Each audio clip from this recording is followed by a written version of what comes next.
La suite de BFM Story, le site d'Alstom à Belfort est sauvé. C'est ce que martèle aujourd'hui Manuel Valls qui a présenté avec son gouvernement le plan de sauvetage de ce site. L'État va donc acheter directement 15 TGV qui seront utilisés pour des lignes intercités, Bordeaux-Marseille et Montpellier-Perpignan, en plus des 6 TGV déjà prévus pour la ligne Lyon-Turin. Alors le tout pour l'État pour un montant de 450 millions d'euros sur 4 ans. La SNCF, ça sera 200 millions pour la ligne Lyon-Turin. Les syndicats sont satisfaits dans leur ensemble, mais prudents. L'opposition parle de bricolage électoral. Je vous propose d'écouter une réaction politique parmi tant d'autres, celle de monsieur Arnaud Montebourg, qui a eu en charge ce dossier Alstom lorsqu'il était ministre de l'économie. On l'écoute. Je crois qu'il n'y a pas de projet industriel stratégique et nous sommes en face d'un bricolage opportuniste. Pourquoi ? Parce que si en effet la commande de l'État permet de faire travailler l'usine d'Alstom, elle ne correspond pas à un besoin de la SNCF. Et il est assez curieux qu'on fasse construire des TGV pour ne pas faire rouler sur des lignes de grande vitesse. Donc nous avons là une incohérence.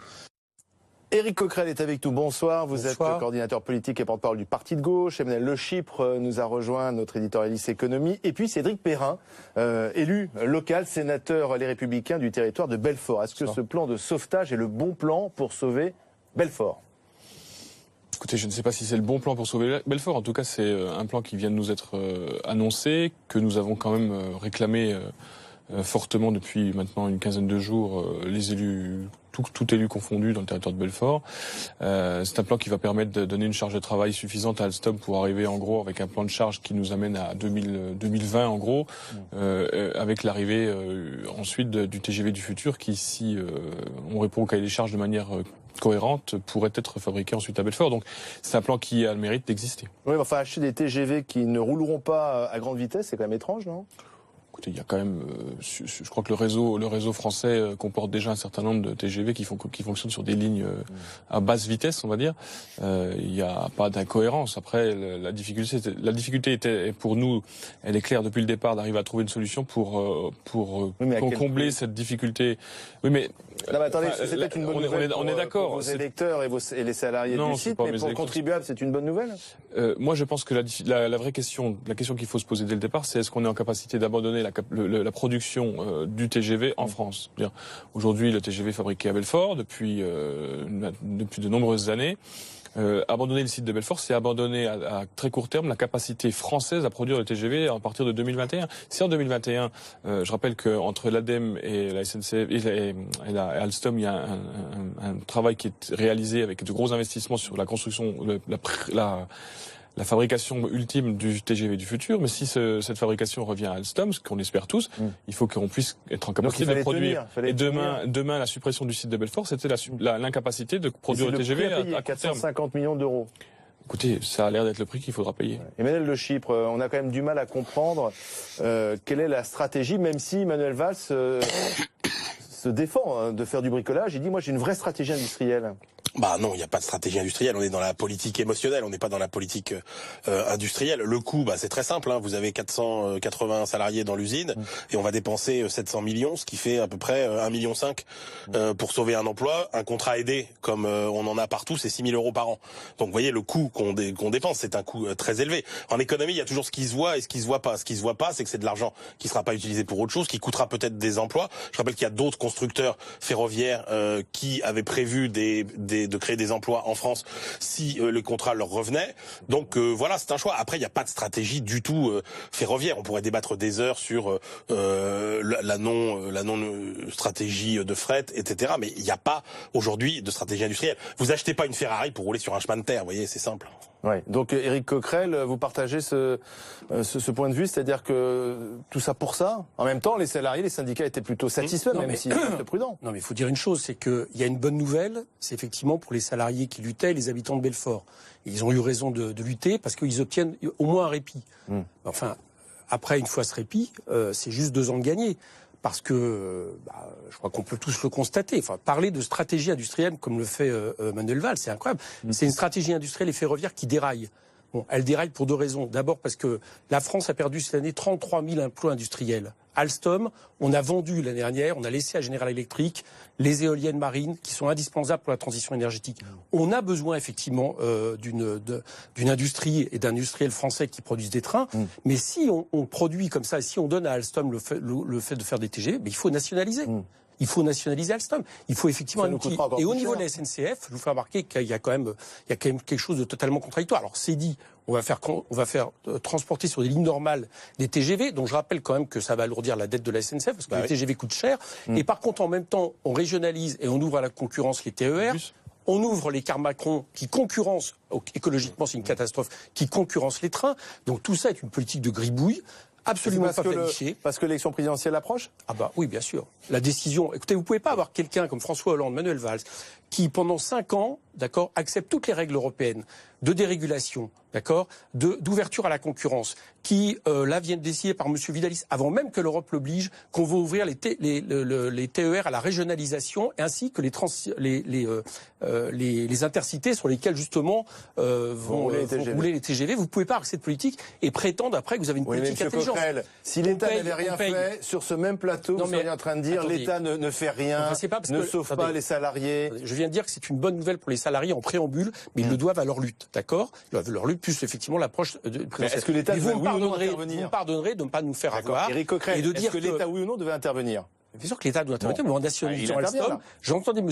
Montebourg parler tout à l'heure, bon, il a raison, sauf que quand il était ministre, il fallait nationaliser Alstom, tant qu'il était temps. Il faut arrêter qu'il y ait une casse industrielle dans ce pays, et malheureusement, ce que je crains, c'est qu'une fois que l'élection présidentielle va passer, d'accord, si on continue la même politique, eh bien, les salariés d'Alstom se retrouvent à nouveau dans 2 ans avec les yeux pour pleurer. Oui, là, c'est un peu la question qu'on a envie de se poser. Cédric Perrin, vous qui êtes sénateur du territoire de Belfort, bon, là, ils sont satisfaits, les salariés, les syndicats, mais est-ce que c'est pas un marché de dupes ? Est-ce que dans quelques mois, on va pas se retrouver à se poser la question de savoir si oui ou non ce site est pérenne? Écoutez, moi je pense que les annonces qui ont été faites sont des annonces qui permettent d'avoir un plan de charge suffisant, en tout cas pour arriver jusqu'en 2021. Il est évident que d'ici à 2021, on espère quand même que Alstom va pouvoir remporter un certain nombre de marchés. Je rappelle qu'il y a un certain nombre de marchés d'appels d'offres qui sont en cours et sur lesquels Alstom s'est positionné et dont on espère qu'ils obtiendront gain de cause. Donc ça vous permet de tenir jusqu'en 2021, si je comprends bien. Et je rappelle qu'il y a ce fameux TGV du futur qui doit arriver, sur lequel il n'est pas obligatoire qu'il y ait un marché d'appels d'offres, puisque si Alstom, via le partenariat qu'il y a eu avec l'ADEME, obtient, en tout cas que le cahier des charges est respecté en termes d'économie, d'énergie, en termes de rentabilité des lignes, etc., le marché sera attribué à Alstom. Donc c'est aussi une bonne nouvelle et qui me paraît fondamentale.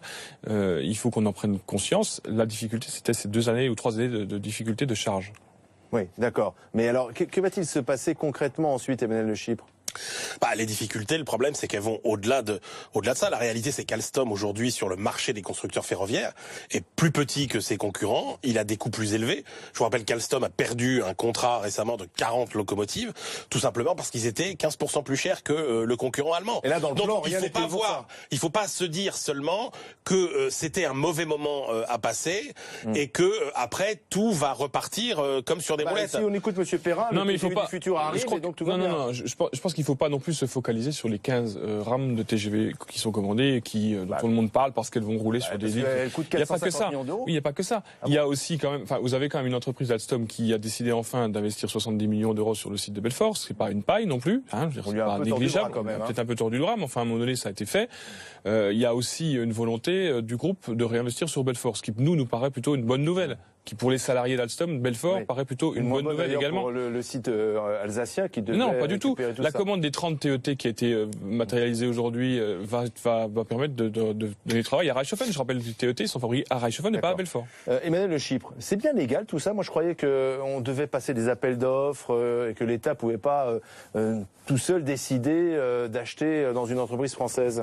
Alors c'est vrai, et on voit là l'État en fait a choisi, finalement, il n'avait pas 36 solutions. Il a choisi la seule solution qui était possible pour apparemment ne pas contrevenir aux réglementations européennes. On va pas se prendre une amende dans quelques mois. Quand vous lancez un appel d'offres, vous ne pouvez pas tenir compte de la nationalité du constructeur. Là, il se trouve que ce n'est pas la SNCF, c'est l'État directement qui achète ces rames et qui va les faire rouler sur des rails dont il est propriétaire. Donc c'est pas très fair-play, il faut être honnête, mais apparemment, enfin, ce que dit l'Élysée, c'est qu'ils ont passé 15 jours à se border, comme ils disent, et qu'ils pensent qu'on n'aura pas effectivement de sanctions sur le plan juridique. Après, il est probable que nos partenaires européens vont s'agacer et ne trouveront pas ça très élégant. Mais il y a des concurrents d'Alstom qui sont certes pas des entreprises françaises, mais qui emploient des salariés français. C'est tout le problème. Bombardier a des usines en France. Oui, il y a Bombardier, il y a CAF, le constructeur espagnol, qui a promis. Pourquoi privilégier Alstom plutôt que Bombardier? Ça, c'est parce que on est dans la symbolique. Mais c'est vrai que les salariés des autres constructeurs, les salariés français des autres constructeurs de ferroviaire pourraient aujourd'hui être en droit, effectivement, d'être en colère. Alors l'autre question, Éric Coquerel, c'est que c'est pas la seule entreprise en difficulté. Il y a d'autres plans sociaux annoncés dans d'autres entreprises. Vous souhaitez que l'État, d'ici la fin du quinquennat, intervienne ainsi, d'une façon assez interventionniste, avec de l'argent public, pour sauver ces sites? Malheureusement, je crains qu'il ne le fasse pas. Là, Alstom, c'est tellement symbolique. C'est médiatique. Que, voilà. Mais par exemple, vous avez une entreprise qui produit de l'aluminium en ce moment, Ecopla. D'accord. Les salariés ont un projet de coopérative de reprise, et l'État ne les aide pas. Et au contraire, l'entreprise va être vendue à quelqu'un qui va les délocaliser. Donc tous les jours, il y a des entreprises qui ferment. C'est Philips qui est en train de fermer ses 2 derniers sites industriels pour faire des éclairages publics. Et là, on touche 2 questions. C'est que si on veut sauver une industrie en France, il faut faire ce que font les Américains. Il faut faire du protectionnisme solidaire. Sinon, vous vous en sortez pas. Si vous ouvrez sans arrêt au libre-échange, vous décidez que finalement une entreprise peut les délocaliser quelque part en Europe parce qu'il n'y a pas d'harmonisation fiscale. Voilà, là, c'était le site. Il restait en France. Hein, il faisait 200 km, passait de Belfort à l'Alsace. Oui, d'accord. Mais je vous fais remarquer une chose, c'est que quand, par exemple, les Américains rachètent une partie d'Alstom en termes d'éoliennes, quand les Américains produisent des locomotives aux États-Unis, je vous assure qu'il y a des lois de protectionnisme qui existent, qui fait qu'il ne peut pas y avoir de concurrence qui se fasse comme ça. Donc il faut qu'on ait le fait de décider d'arrêter d'ouvrir au marché un instrument qui est la SNCF et qui est le chemin de fer, qui doit servir à l'aménagement du territoire, à la transition énergétique. Et donc ça veut dire effectivement qu'il faut désobéir à ce niveau-là aux règles européennes. La deuxième chose, c'est qu'il ne faut pas hésiter à nationaliser, surtout quand d'une certaine manière, en réalité, ce sont là les contribuables qui vont donner de l'argent à Alstom pour garder un outil industriel. Et la troisième chose, se pose la question du protectionnisme solidaire. Et 2017, j'espère que ce sera le débat et qu'on ne parlera pas seulement de questions de religion et autres, parce que c'est, j'allais dire, l'avenir des emplois industriels. Mais le chiffre, rapidement. Sauf que pour le moment, le développement durable, tout ça, c'est du pipeau. Je vous rappelle juste que c'est un problème. Oui, exactement. Je vous rappelle juste que en 1980, le volume de fret ferroviaire en Allemagne et en France était identique. Aujourd'hui, il est 4 fois plus élevé en Allemagne qu'en France. C'est le problème de la stratégie. Eh oui. On a ouvert à la concurrence de tout camion. C'est une catastrophe. C'est ça. Il n'y a pas de vision. Il n'y a pas de vision. Et ça, c'est terrible. Et on ne la voit toujours pas émerger, malheureusement. Et puis, je rappellerai aussi qu'on nous avait expliqué que les lignes intercités, on n'avait plus d'argent, donc il fallait mettre 400 millions de déficit chaque année. Il fallait mettre des bus, les bus Macron, puis maintenant on met des TGV. Et on ferme les bus Macron. Vous regarderez, il y a une petite vidéo d'une camarade de moi qui s'appelle Laurence Pache. Je conseille à tout le monde de la regarder. On la salue. Elle est dans une gare rurale et elle explique que là, il y avait des trains dans le passé. On vient d'ouvrir à la concurrence. Il n'y a plus de trains et il n'y a pas encore de cars. Parce que les cars, évidemment, ont besoin de faire des profits pour rouler et que c'est pas rentable. La gare va fermer. Merci, messieurs. Merci d'être venus sur le plateau de BFM Story. Dans un instant, cette question. Pourquoi l'école privée séduit toujours plus chaque année? Pourquoi les parents franchissent le pas? Réponse à suivre dans la deuxième partie de BFM Story. Et puis Emmanuel Macron, encore lui, il est en meeting ce soir à Strasbourg. Mais Macron a-t-il un programme? Réponse avec les spécialistes de la politique.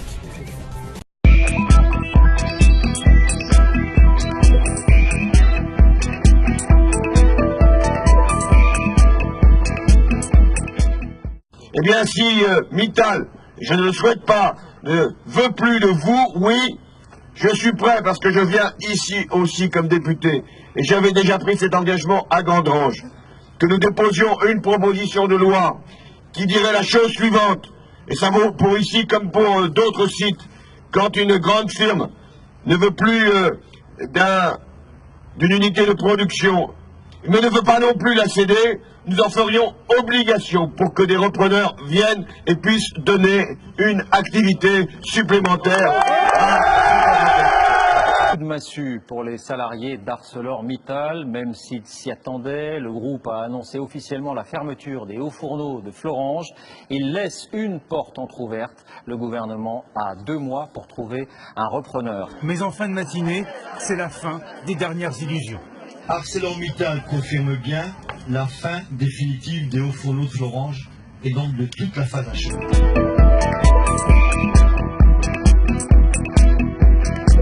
La direction de Peugeot a nié qu'elle était dans la réflexion de ce plan. Le président de Renault a même avoué, je le remercie de sa sincérité, qu'il était prêt à annoncer son plan durant l'année 2012, au début de l'année, mais que parce qu'il y avait des élections, on lui avait fait comprendre que c'était mieux de le faire après. Ce plan, je le considère en l'état inacceptable. Si les syndicats de salariés veulent me rencontrer, je les verrai. Mais c'est pas ça qui va régler tout de suite le problème. Donc expertise, concertation et plan stratégique pour l'industrie automobile. Une actualité sociale lourde aujourd'hui avec l'arrêt des chaînes de montage de l'usine PSA d'Aulnay-sous-Bois. La dernière Citroën est sortie ce matin. Le site doit fermer définitivement en 2014 et des centaines de salariés ne savent pas quel avenir leur est réservé. C'est le tout dernier véhicule sorti ce matin de l'usine d'Aulnay. Un symbole au goût amer pour la centaine de salariés encore présents sur le site.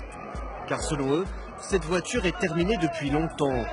En réalité, cela fait des mois que la production est arrêtée.